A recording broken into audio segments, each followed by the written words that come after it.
Ya, les doy la bienvenida a esta clase de liderazgo y emprendimiento.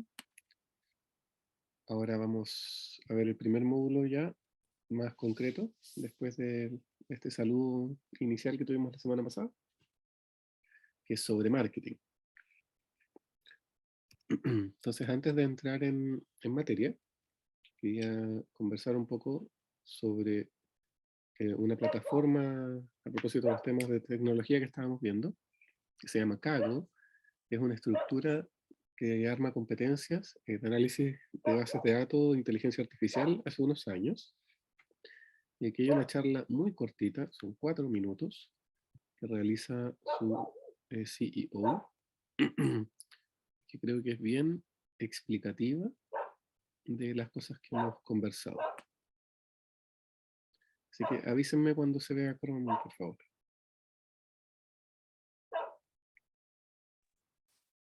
¿Se ve, profe, la página? ¿Pero se ve Chrome ya abierto? No, se ve lo de un PDF, parece que es. O un PPT. Ya, no, avísenme cuando se vea Chrome.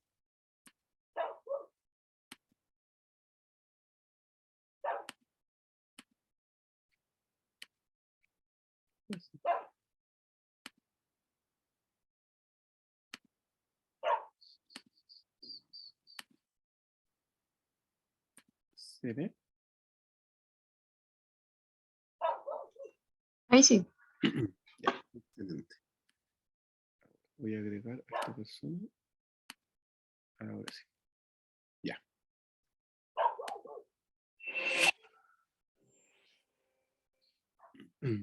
So this is my niece. Her name is Yowie. She is 9 months old. Her mum is a doctor and her dad. Perdón.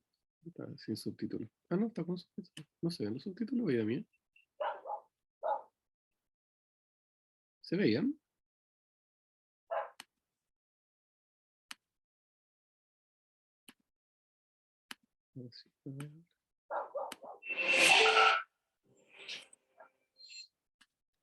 So this is my niece. Her name is Yowie. She is 9 months old. Her mum is a doctor and her dad is a lawyer. By the time Yali goes to college, the jobs her parents do are going to look dramatically different. In 2013, researchers at Oxford University did a college. Ahora sí, el día después que lo pusieron. Ahora sí. So this is my niece. Her name is Yowie. She is 9 months old. Her mum is a doctor and her dad is a lawyer. By the time Yali goes to college, the jobs her parents do are going to look dramatically different. In 2013, researchers at Oxford University did a study on the future of work. They concluded that almost 1 in every 2 jobs have a high risk of being automated by machines. Now, machine learning is the technology that's responsible for most of this disruption. It's the most powerful branch of artificial intelligence. It allows machines to learn from data and mimic some of the things that humans can do. Now, my company, Kaggle, operates on the cutting edge of machine learning. We bring together hundreds of thousands of experts to solve important problems for industry and academia. So this gives us a unique perspective on what machines can do, what they can't do, and what jobs they might automate or threaten. So machine learning started making its way into industry in the early 90s, and it started with relatively simple tasks. It started with things like assessing credit risk from loan applications, sorting the mail by reading handwritten characters from zip codes. Over the past few years, we have made dramatic breakthroughs. Machine learning is now capable of far, far more complex tasks. In 2012, Kaggle challenged its community to build an algorithm that could grade high school essays. The winning algorithms were able to match the grades given by human teachers. Last year, we issued an even more difficult challenge. Can you take images of the eye and diagnose an eye disease called diabetic retinopathy? Again, the winning algorithms were able to match the diagnoses given by human ophthalmologists. Now, given the right data, machines are going to outperform humans at tasks like this. A teacher might read 10,000 essays over a 40-year career. An ophthalmologist might see 50,000 eyes. A machine can read millions of essays or see millions of eyes within minutes.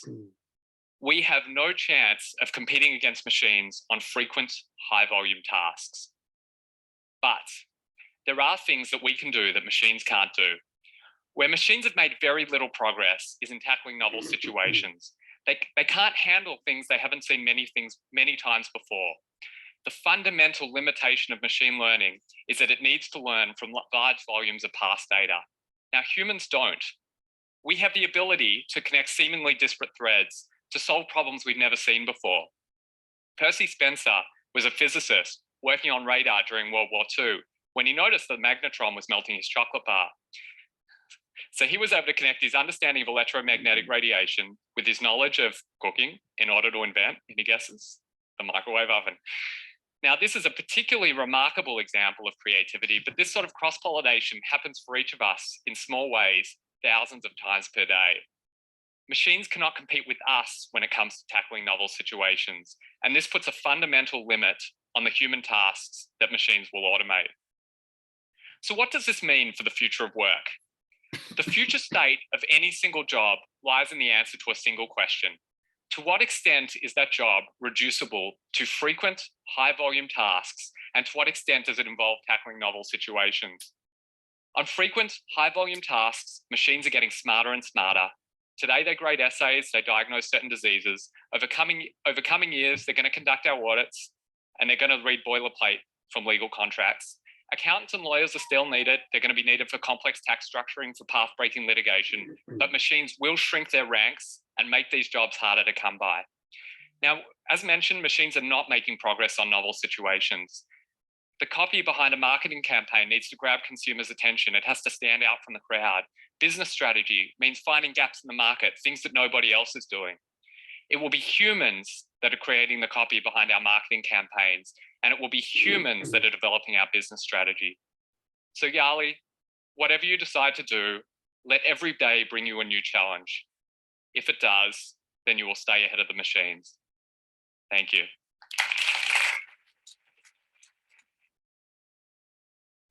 ¿Comentarios?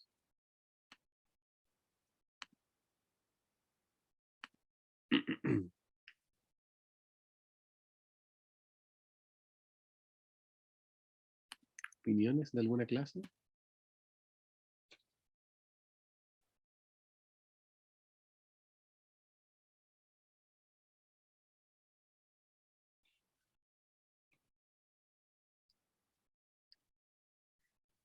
¿Aló?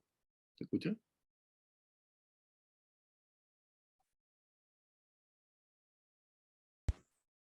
Sí, Aló, sí, sí. se escucha bien. ¿Ya?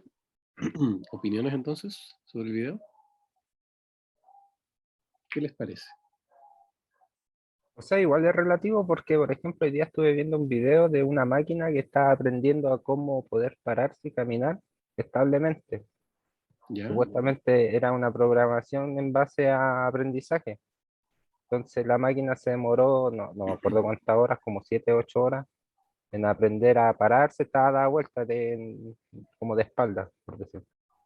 Entonces aprendió a darse vuelta, primero caminaba como todo descartolado y después empezó a caminar bien y lo aprendió como en 8 horas. Entonces ya están saliendo máquinas ya con autoaprendizaje. Interesante, porque nosotros nos demoramos meses en aprender a caminar. Claro, bebé, Hasta años, aplicando la orientación espacial, la propiocepción, todas las cosas que nosotros trabajamos en varios meses cuando guagua, en unas pocas horas. así es. Mira, acá hay otro ejemplo. JP Morgan es el banco más grande de Estados Unidos y y es un empleador más grande en el sector estadounidense bancario. Con 240.000 empleados y millones de clientes, algunos de estos empleados son abogados y prestamistas de créditos que gastan un total de 360.000 horas cada año resolviendo tareas más bien mundanas, como son interpretar acuerdos comerciales. Ahora la compañía ha conseguido cortar ese tiempo a segundos usando Machine Learning, con un proyecto que se llama Coin. Ahí hay más información si después lo quieren ver. Pero es parte de lo mismo que estaba mencionando Goldblum en el video anterior, Goldstein, perdón. Cómo las tareas que son repetitivas son automatizables cada vez más. ¿Ya? O sea, si yo fuera un abogado de JP Morgan y automatizaran 360.000 horas de trabajo, igual me preocuparía. Que es exactamente lo mismo que él estaba mencionando. Y creo que lo más importante que uno puede rescatar acá es evaluar dentro de nuestras propias tareas los trabajos que tenemos, cuáles son realmente automatizables y cómo lo serían. Bueno, yo mismo me he dedicado profesionalmente a la parte que automatiza y me ha tocado varias veces. Una vez un proyecto que llevé automatizaba una tarea, una evaluación de propuestas.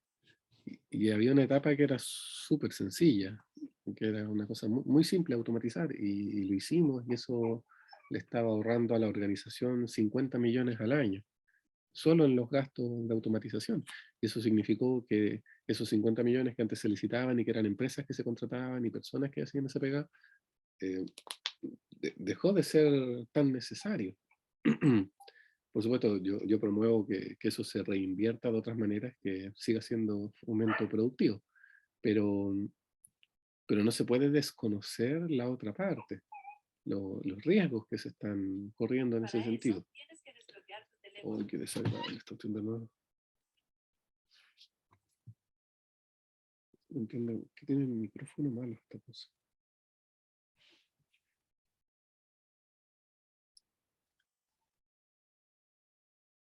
Pero eso. ¿Algún comentario final?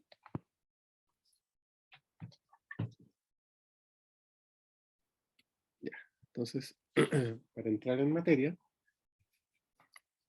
Peter Drucker, uno de los padres del management, nos dice que, o nos decía, hace casi 70 años, que solo existe una definición válida de negocio, y esa es crear un consumidor.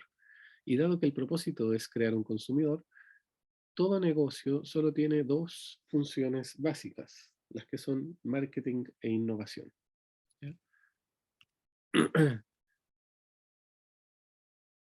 Entonces, el proceso social y gerencial orientado hacia la satisfacción de necesidades y deseos para la creación y el intercambio voluntario de productos y servicios generadores de utilidades.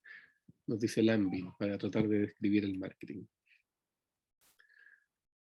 Marketing puede tener varias formas de descripción. Para mí es simplemente la forma en que nos volvemos reconocibles por el mercado.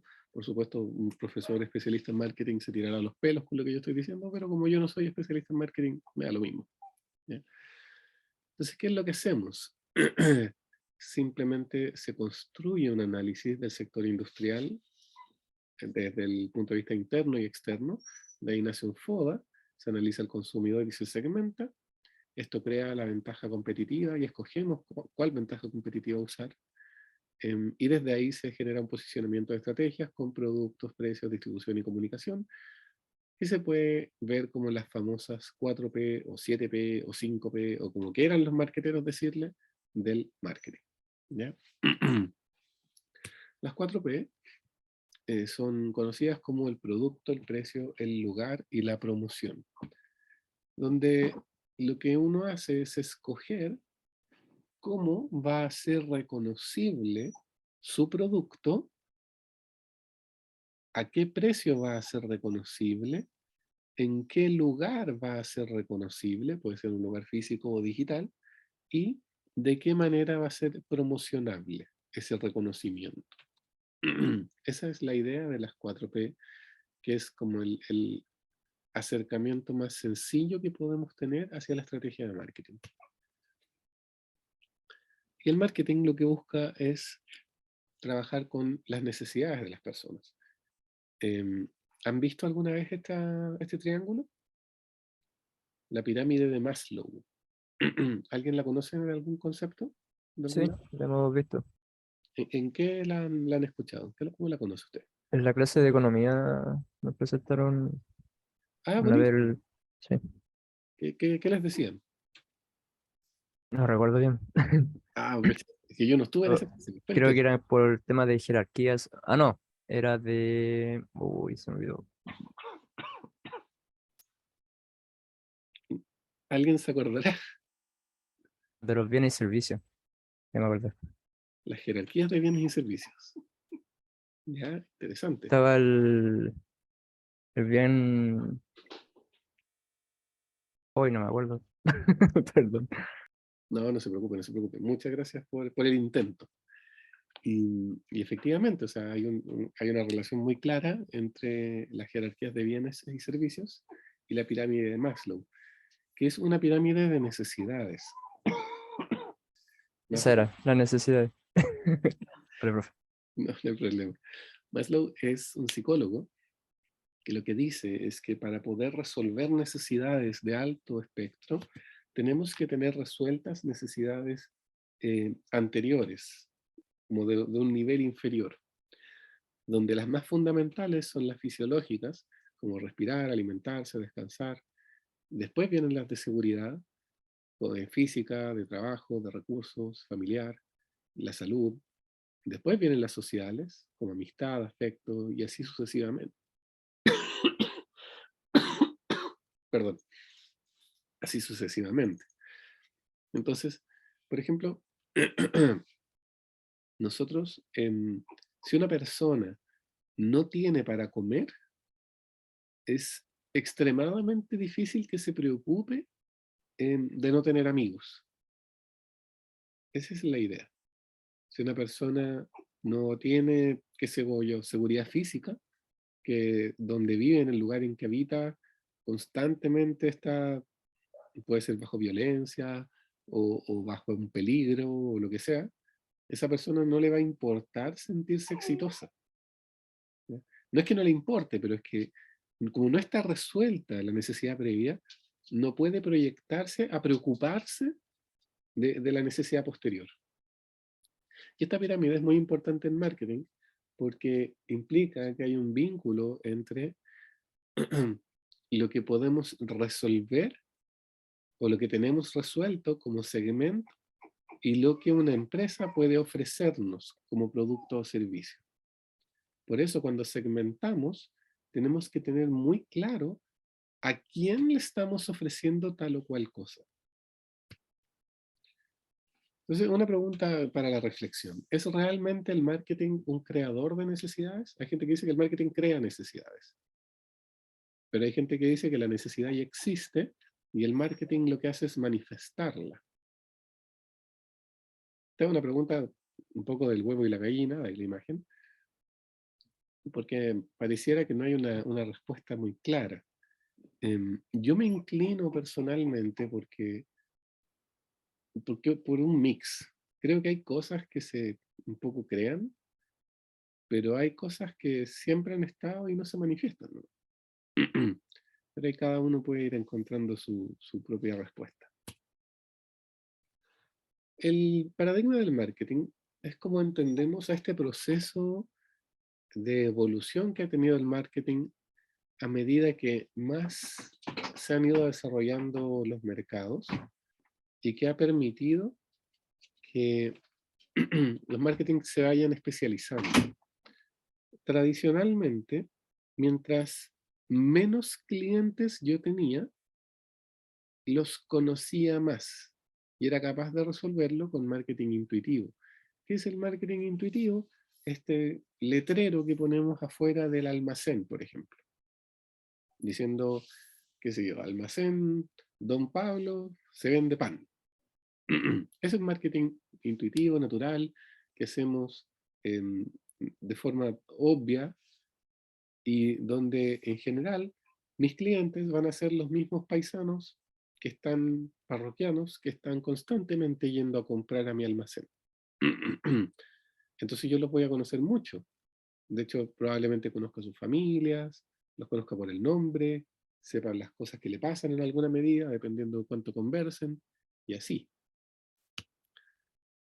Sin embargo, si yo quiero vender más, en particular cuando eso pasó con la revolución industrial, empecé a generar un marketing que era masivo, donde no me importaba conocer a mis clientes, sino que me importaba venderle a la mayor cantidad de clientes posible. Entonces ahí ya el marketing no tenía nada especializado. Vendo sal, listo. Cómpreme sal.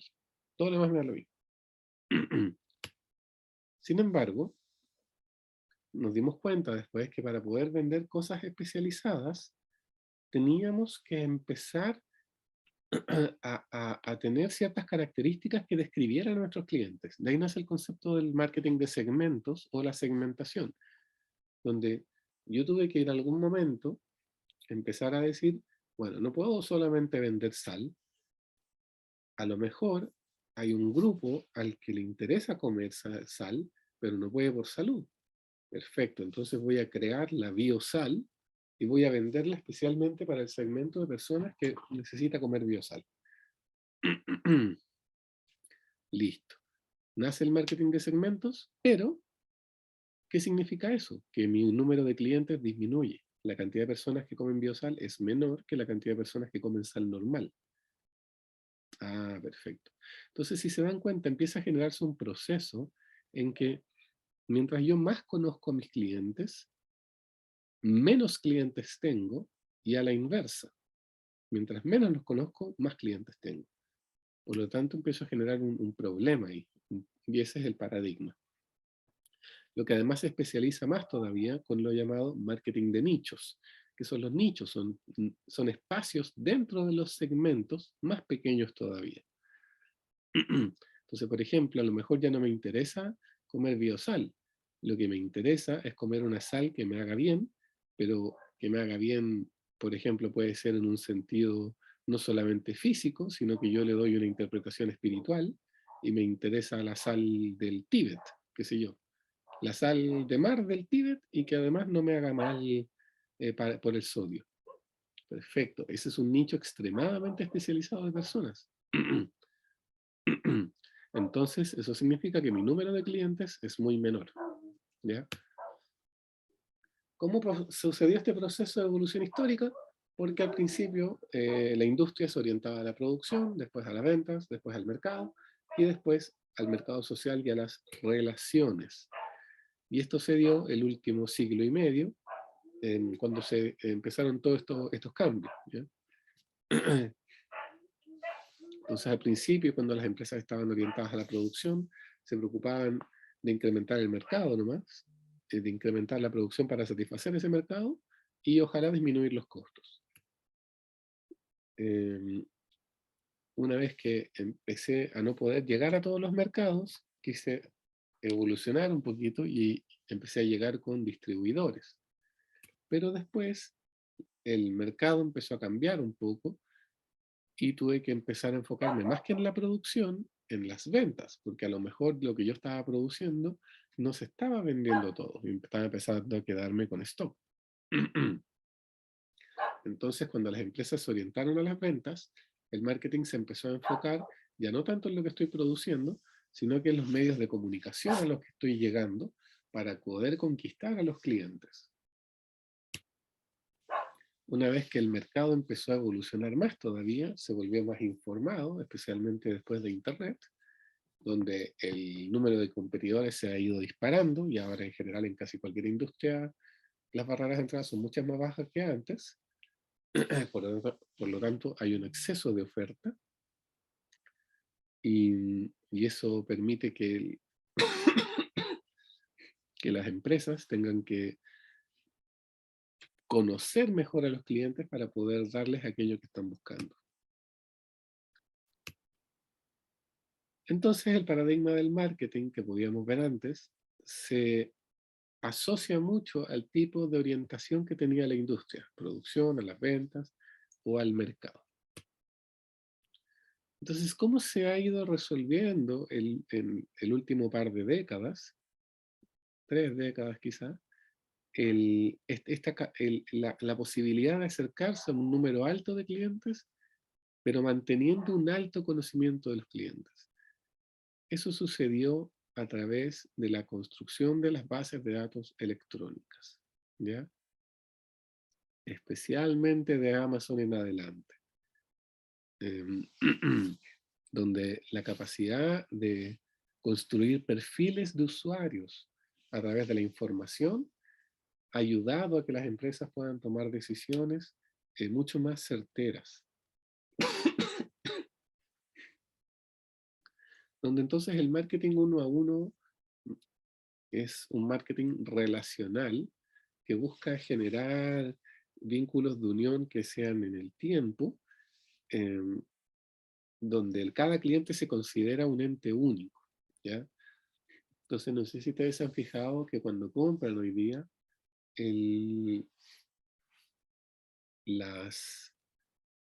normalmente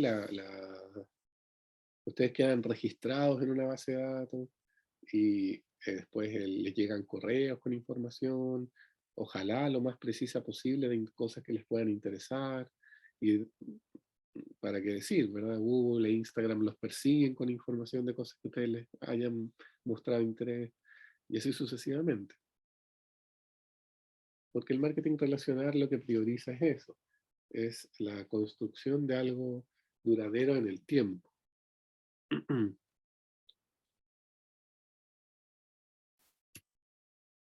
¿Y cómo se construye este marketing relacional? Bueno, se identifican los clientes, se los personaliza y categoriza con bases de datos, se busca maximizar el valor vitalicio a través de las compras en el largo plazo, se busca priorizar la recompra y la recomendación para poder mantener una relación continua. Y un ejemplo de esto es lo que hizo Target. Target es un supermercado estadounidense que hace unos años invirtió harta plata en su área de informática para hacer analítica de datos de clientes. Y lo que ellos hicieron fue empezar a construir, hacer investigación del comportamiento de los clientes, del comportamiento de los usuarios, para poder predecir cuándo las personas era probable que compraran ciertos productos. Entonces lo que pasó es que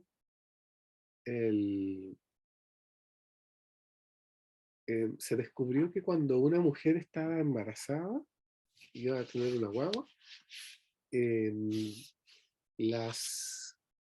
la posibilidad de que ella se cambiara de supermercado era baja. Las mujeres quedaban fidelizadas con el supermercado en el que estaban comprando desde que estaban embarazadas hasta que la guagua tenía como 2 años. Ese era el descubrimiento que hizo Target. Entonces después lo que hicieron fue intentar percibir cuándo una mujer estaba embarazada, cosa de poder fidelizarla y saber que eso era una inversión que iba a mantener la relación por mucho tiempo.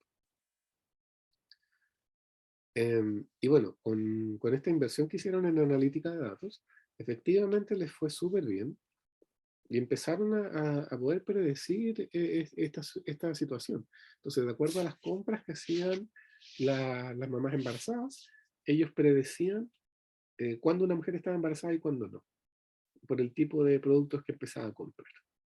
Y cuando estaban embarazadas, ellos les empezaban a mandar, no sé, pues suscripciones a revistas de embarazo, qué sé yo, pañales de regalo, distintas cositas que fueran creando una relación que permitiera que la mamá se mantuviera ahí conectada con el proceso harto tiempo. Y lo que pasó es que, llegado cierto momento, aparece un hombre y se pone a reclamar que quería hablar con el gerente en una sucursal de Target. Así, muy desaforado, empieza a exigir, lo hacen pasar y él explica que a su hija menor de edad le habían estado enviando propaganda con estos temas que les digo, de cómo de la posibilidad de embarazo, de si tenía ganas de como de comprar ropa de guagua, todas estas cosas. Y por supuesto esto genera un tremendo escándalo, como se le ocurre a la gente de Target estarle mandando información que propende a un embarazo a una menor de edad. Queda harto la crema, se piden todas las disculpas del caso, y el hombre se va. Y al cabo de un par de semanas vuelve y pide de nuevo hablar con la gerencia. Entonces ellos le dicen, pasar, por favor, explíquenos qué pasa. Y él les dice, ¿saben qué? Quería decirles solamente que mi hija efectivamente estaba embarazada. No se lo habían dicho a nadie, y los únicos que se dieron cuenta fueron ustedes. ¿Ya? Y lo que por supuesto deja aún más la crema, porque el nivel de, para poder, ¿cómo se dice? Poder faltar a la, a la, o sea, no ser capaces de respetar la privacidad, esa es la palabra que está buscando, faltar a la privacidad de una menor de edad, especialmente con un tema tan delicado como es un embarazo, deja un tremendo tete al supermercado. Esa cuestión llega a los diarios y tienen que cancelar todo el proyecto y bueno, todo lo que va asociado a eso. ¿Ya? Suena como a final triste del proyecto, pero es un llamado de atención a lo que son capaces de hacer las bases de datos y la analítica de datos cuando no está controlada con ética, por ejemplo. ¿Ya? Y cómo la privacidad y cómo el respeto al otro, a las personas, puede ser pasado a llevar de manera dramática, como en este caso. Otro ejemplo de marketing relacional es lo que hizo Jeep. Martin Levine armó un proyecto en Chrysler para poder mejorar las ventas a finales de los 90, porque si bien Inglaterra era el sexto mercado automotriz más grande del mundo, y se hizo un análisis de segmento que decía que había 4.5 millones de personas que se podían caracterizar como excursionistas o rebeldes o lo que fuera, que es como se describe al usuario de Jeep.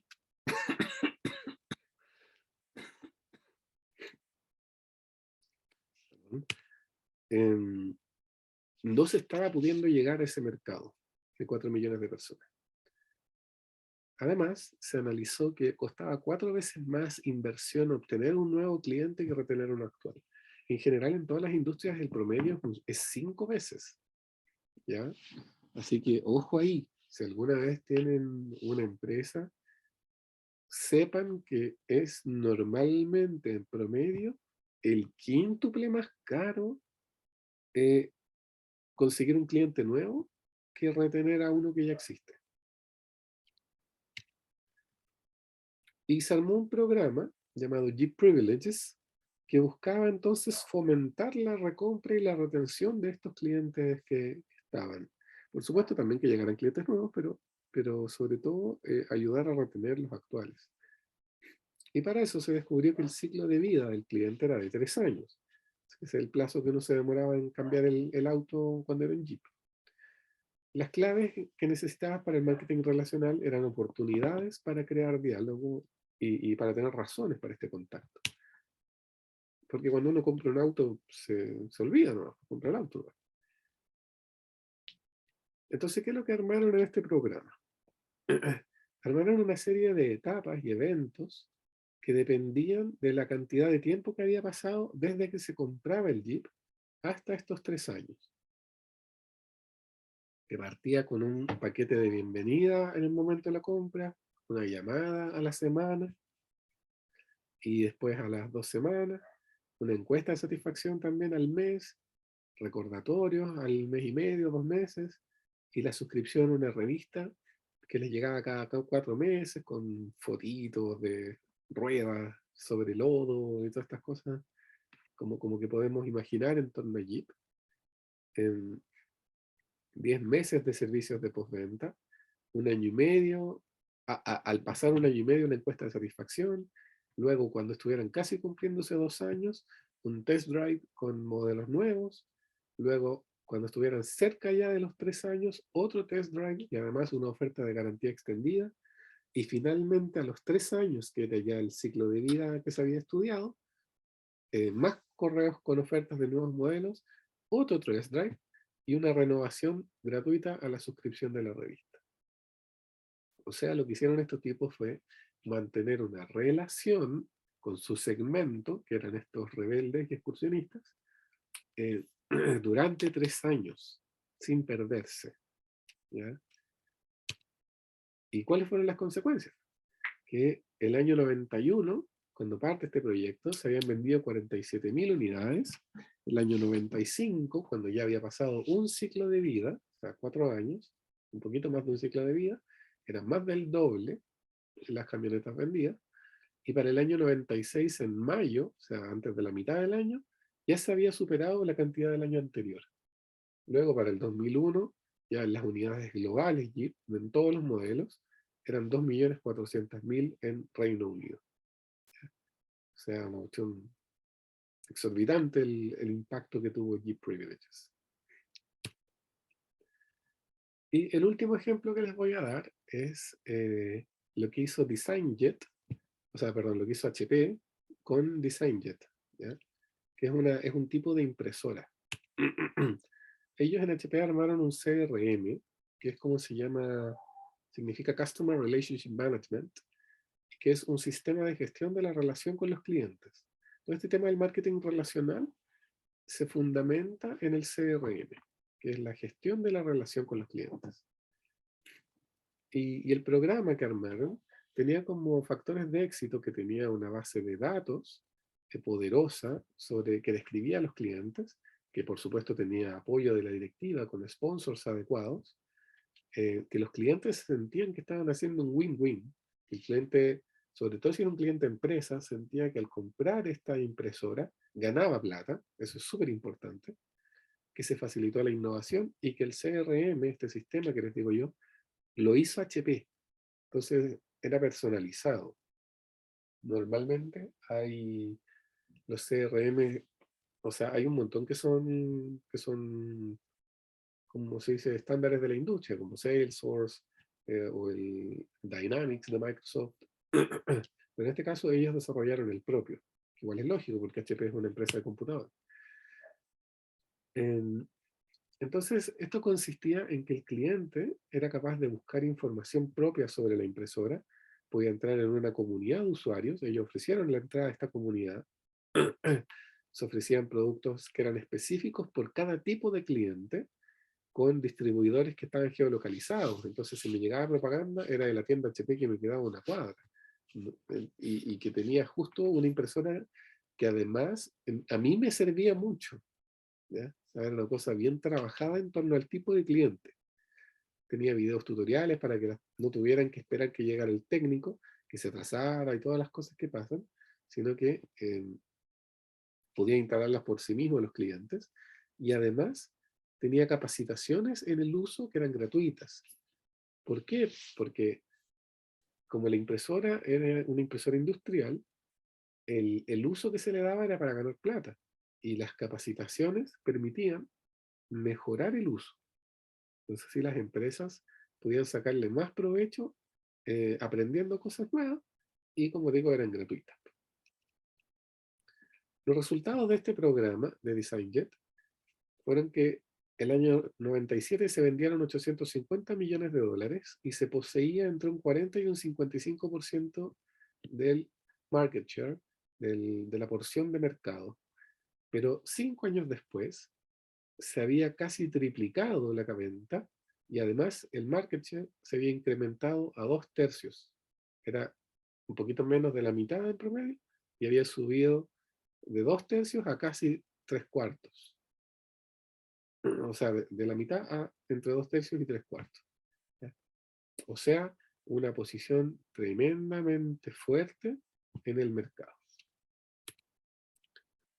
Eso. ¿Alguna duda con los ejemplos? ¿O con lo que es el marketing relacional? No, ninguna. De Por mi hecho, parte, no. Sí, creo que alguien iba a hacer una pregunta. no, ninguna. Que de hecho eso se ve mucho hoy en día. Sí, exactamente.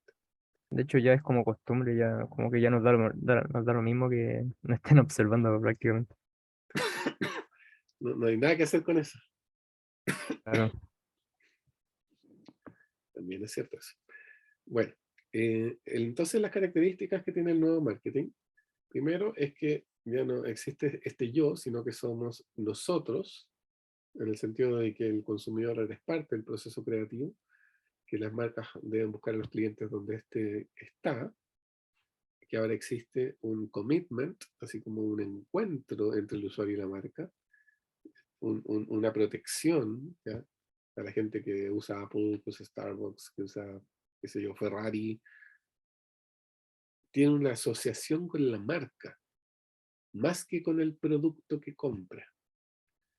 El paso de la publicidad a la transmisión de la experiencia hace mucho tiempo que lo que importa hoy es la experiencia del cliente, no la publicidad que se le entrega, el estado constante de conexión que tenemos todos con los celulares, las recomendaciones personales en la publicidad, esta cosa de que si hoy día vemos una estrella en una cuestión, nadie la compra, la creación de comunidades de compra y toma de decisiones, de reputación corporativa, recordemos lo que le pasó con el boom con Hydroisen, y lo que decíamos recién sobre la analítica de datos, específicamente la analítica web, pero en general toda la analítica de datos, que sustituyen las suposiciones y los tincómetros.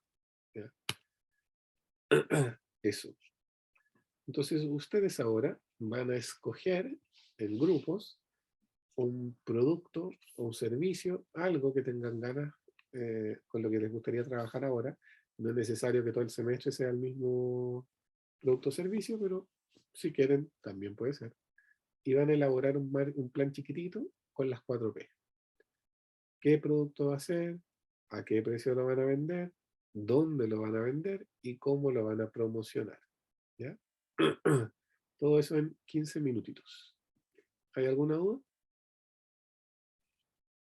¿No? Ya, entonces díganme los grupos para enviarlos a las salas.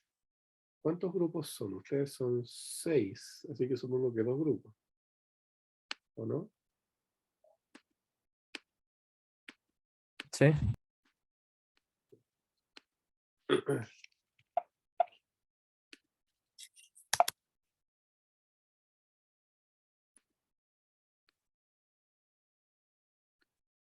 Ya. ¿Quiénes son el primer grupo? Ah, Cristian Gómez, ¿Ya? Jaime ¿Ya? y yo. Sebastián.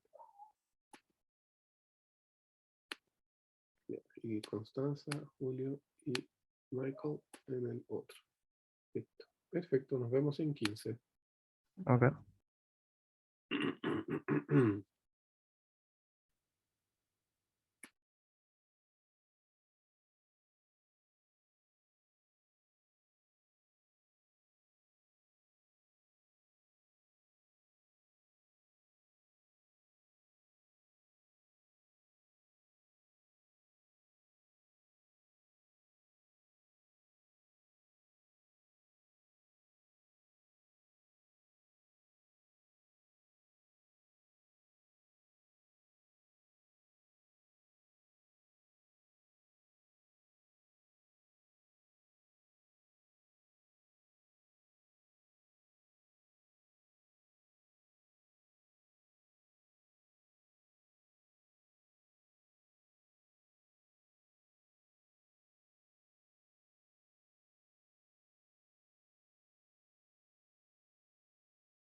¿Cómo estuvo la cosa? ¿Cómo les fue?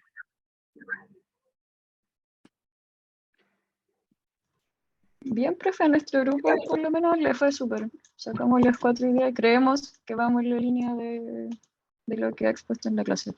Excelente. Láncese nomás, entonces. Tengo el internet pésimo por si acaso, así que me corta, porfa, que siga mi compañero. Ya. Atento al compañero ahí de relevo, en caso de. Y porfis. ¿Es necesario compartir o explicándolo está bien nomás? Como le salga más sencillo. Ya voy a explicarlo por lo mismo, por el tema del internet. Nuestro producto lo definimos dado por el tema que está en boga ahora, la seguridad. Entonces establecimos una venta de cámaras de seguridad, pero para uso doméstico. A la vez hicimos una subdivisión de categorías en la que existe un perfil, llamémoslo un perfil indoor, que por ejemplo, por poner un tema más trivial, personas que quieran ver lo que hacen sus perros, que últimamente lo he escuchado mucho. Entonces ahí tenemos nuestro primer grupo y nuestro segundo grupo, alguien que quiera ver realmente como la seguridad de su hogar, a nivel, no sé, por portonazos o demás. Por eso mismo, para el primer grupo que definimos, establecimos como precio algo más barato, más asequible, por ejemplo, máximo 30.000 pesos. Y para un segundo grupo, radio 50 80.000 pesos. ¿Cuál sería la diferencia en la cámara como tal? Que, por ejemplo, la cámara más barata no tiene la necesidad de generar un registro versus que la cámara más cara tendría la posibilidad de llevar la data a alguna nube o algo por el estilo. Y en cuanto a precio, bueno, los valores que ya les di, más una instalación por separado, en caso que el cliente lo quisiera tomar, que ahí serían las HH de algún técnico. Nuestra plaza son principalmente redes sociales y también definimos poder tener algún stand en mall que estén principalmente ubicados en comunas con mayor índice de delincuencia. Por ejemplo, La Florida, Las Condes, Maipú. Y la promoción lo haríamos también a través de redes sociales y con volanteo dentro de las mismas ubicaciones que les nombraba. Todo esto obviamente queda sujeto a que se haga un estudio de mercado y a la segmentación que les comentaba recién por cliente y por un rango etario, que creemos que las personas que van a optar más a las cámaras indoor serían personas más jóvenes, versus que las que la adquieren por seguridad como tal serían personas mayores. Eso, Perfecto, Constanza, muchas gracias. Y ¿vale? si yo les pidiera una innovación, ¿cuál sería? Si respondo solamente yo, que esto no lo conversamos como grupo, la innovación lo vería por el tema del registro y la data que pueda tener, además de las estadísticas que pueda sacar respecto a, no sé, pues, sucesos que se asocian en estas grabaciones. Tener un ejemplo random, por termografías, ver rangos de distancia cerca de mi casa o no, si alguien pasa muy cerca o no tan cerca, cuánto rato estuvo, etc. Mi grupo, si quiere dar otro comentario.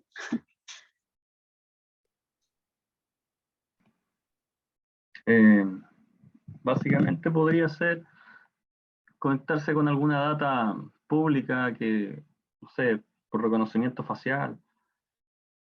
Podría haber ahí alguna innovación, pero eso está sujeto a las policías también. Sí, ahí nos pusimos medio gran hermano, sí.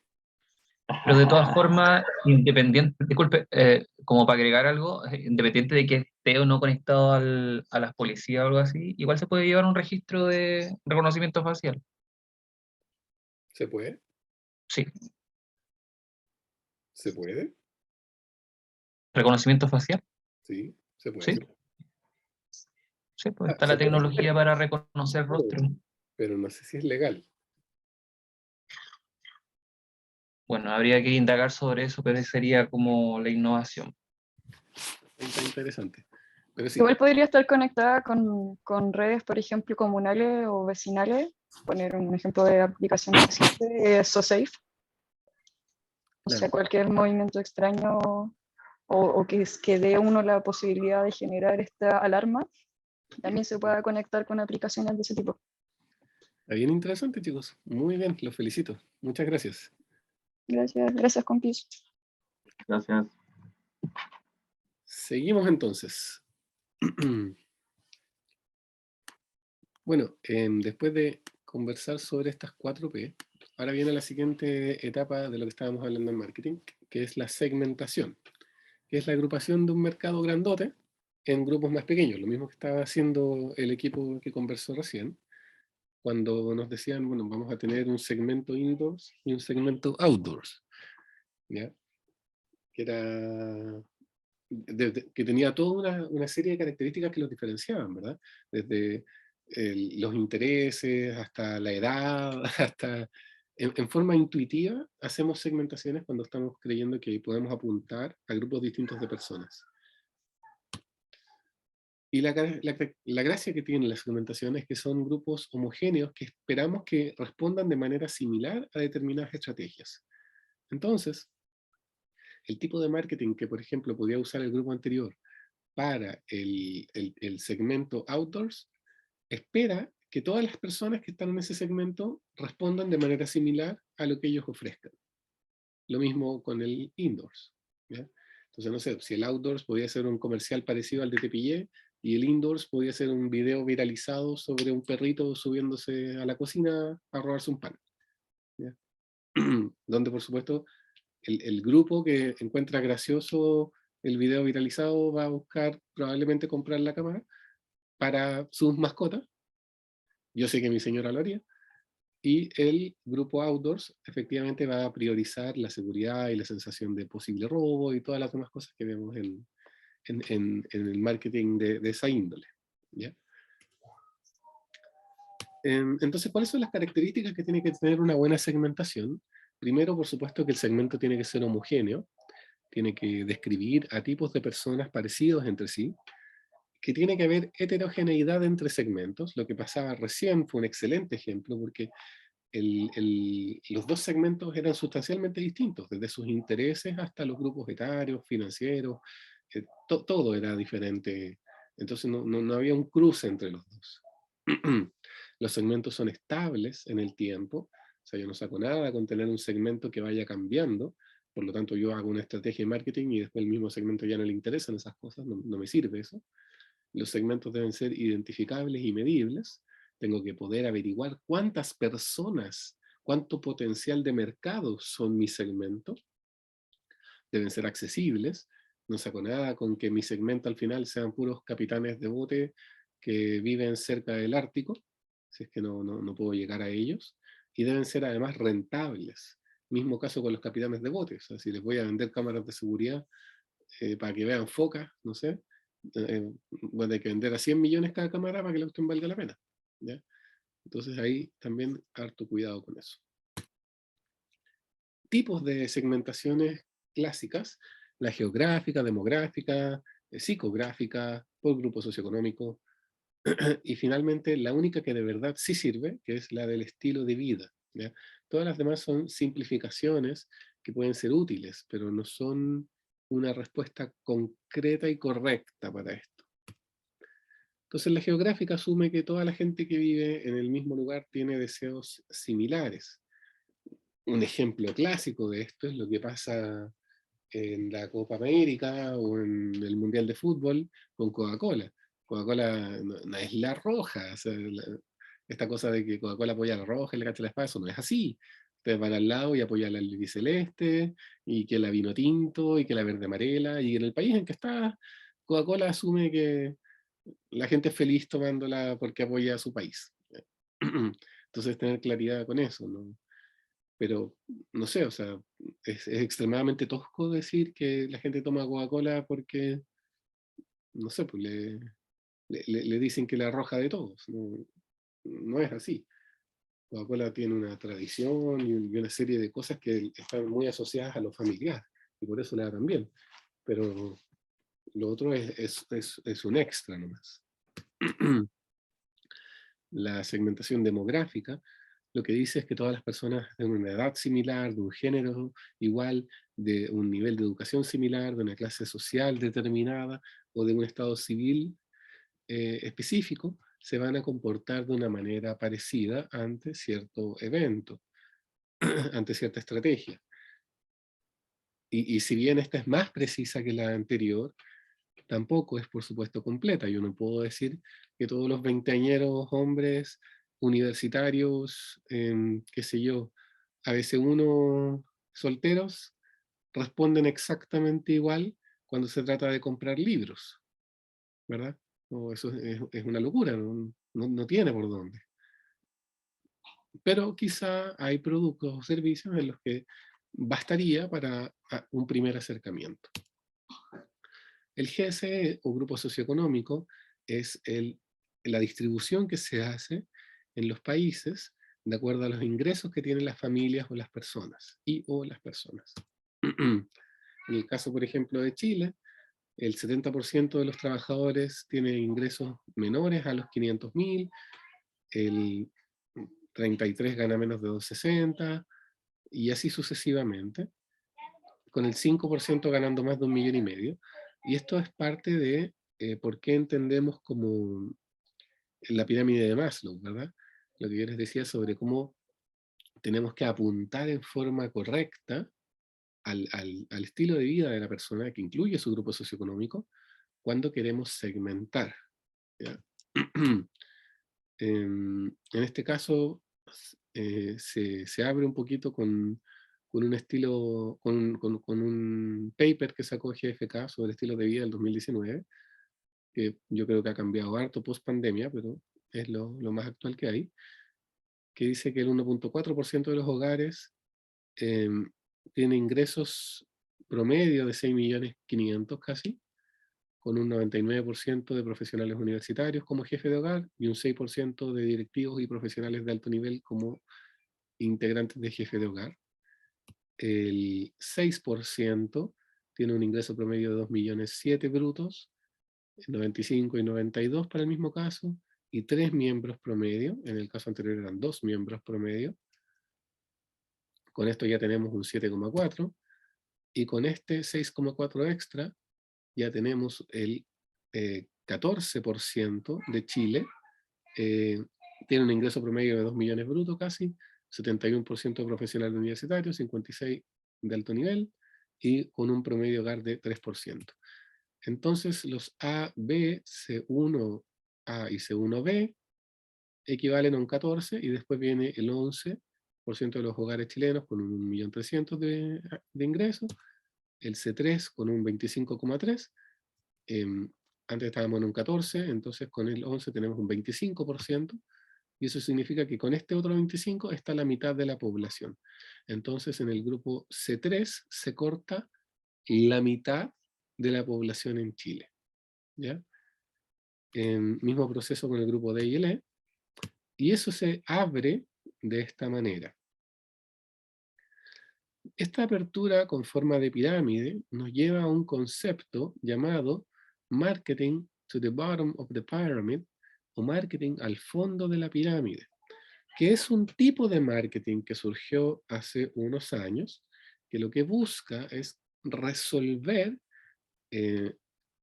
a diferencia de lo tradicional, que es crear productos y servicios para la clase alta de la población, cosa de vender con amplios márgenes de ganancia, lo que busca el marketing al fondo de la pirámide es ofrecer servicios y productos al menor precio posible, extremadamente baratos, pero a la mayor cantidad de gente posible. Si ustedes se acuerdan, aquí estaba el 50% de la población en Chile.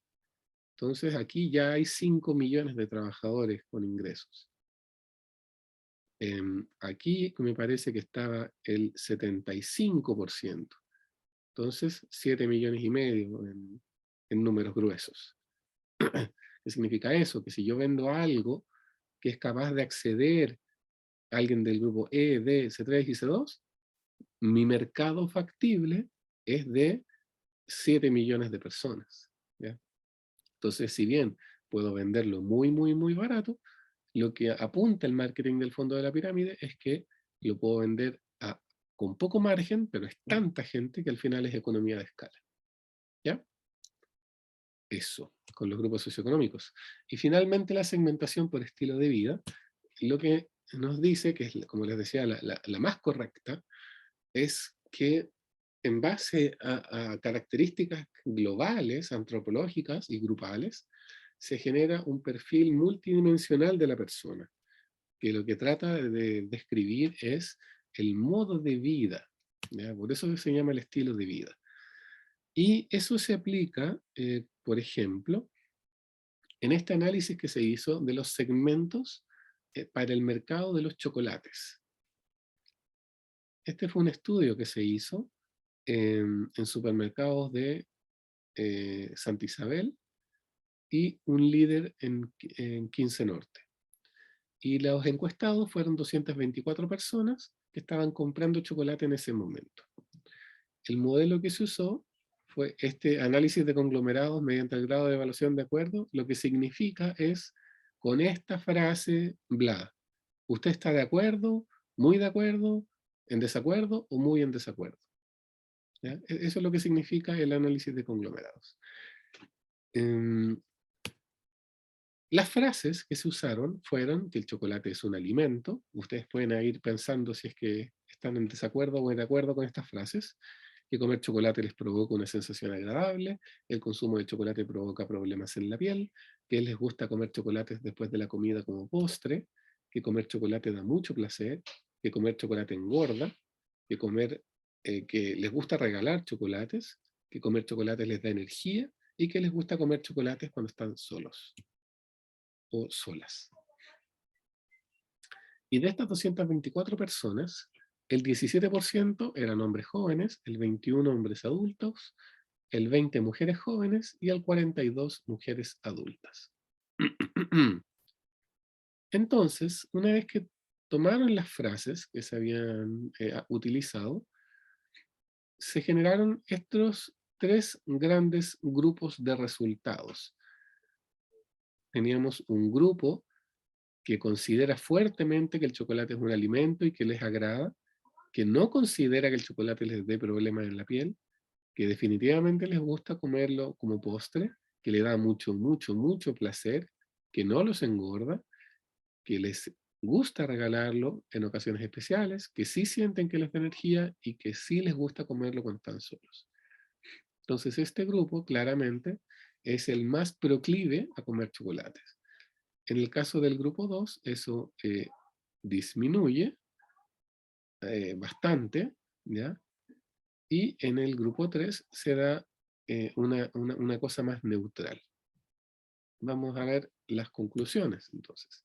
Primero que el grupo 1, que era un 24% de la muestra, de los 224, considera que el chocolate sí es un alimento y les da energía, que les provoca una sensación de placer, que les gusta comerlos solos, que no los engorda, que no les da problemas en la piel y que les gusta regalarlos.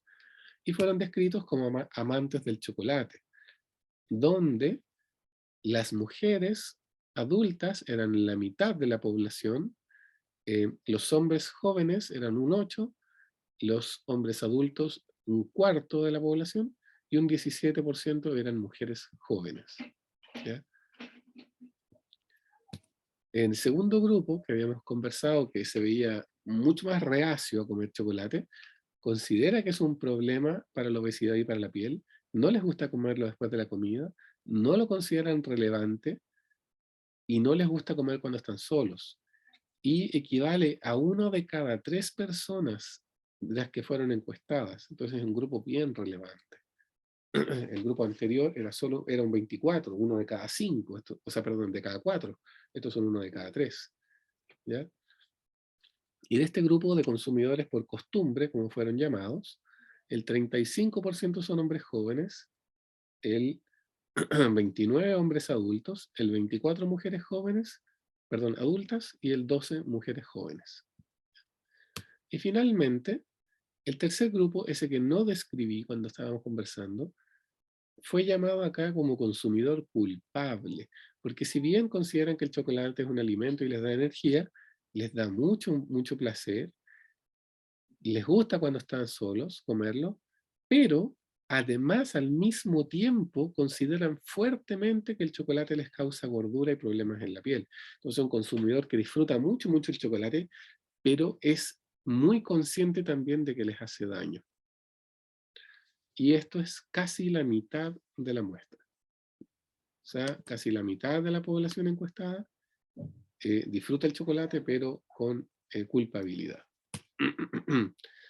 Donde más de la mitad son mujeres adultas y un poquito más de un cuarto son mujeres jóvenes. El 9 son hombres jóvenes y el 12 son hombres adultos. Entonces, las conclusiones de este estudio nos decían que principalmente las mujeres adultas son consumidoras culpables. Este es un estudio antiguo, sí, ojo con eso. No sé cómo estará hoy día. El segmento adulto es el más asociado a los amantes del chocolate y los hombres jóvenes, en su mayoría, tienden a ser consumidores por costumbre. O sea, son más como compradores que consumidores. Eso, entonces este tipo de análisis nos permite construir segmentos mucho mejor descritos, especialmente el de consumidor culpable. ¿Ya? Si se va a hacer una propaganda, una publicidad marketera específica para el consumidor culpable, es más sencillo hacerla así. Ya. Dada la hora, voy a dejar la clase hasta acá, pero quiero saber si tienen alguna duda, consulta, comentario.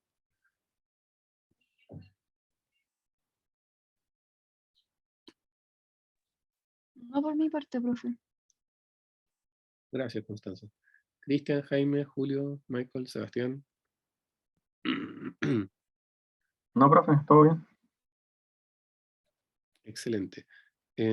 Traten de hacer este mismo ejercicio igual entre ustedes después de la clase, no necesariamente al tiro, pero mañana o en los próximos días, de cuestionarse cómo es el segmento al que están apuntando, ¿ya? ¿Qué características tiene? Y eso, desearles un muy buen viernes y un excelente fin de semana. Gracias, profe. Gracias, igualmente. Gracias, que estén bien Gracias, todos. profe. Chao, compañeros. Todo Gracias a todos. Adiós. Chau, chau.